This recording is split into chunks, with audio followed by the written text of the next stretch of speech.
點解你會去泰國書展咧？我哋一直想做港版嘅翻譯書，我哋倒開嘛，即係啦。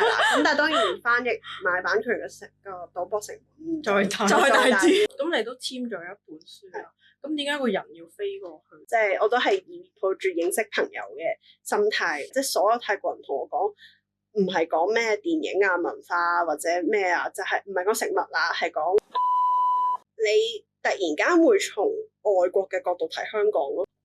I judge a book by its cover， 即係仲有咩賣？好多嘢有雪糕賣啦，然後有好多動漫嘢啦，然後有動漫嘢有人會 cosplay 啦，場外會有啲活動啦，然後有啲人排隊等見明星啦，嗌人地獄。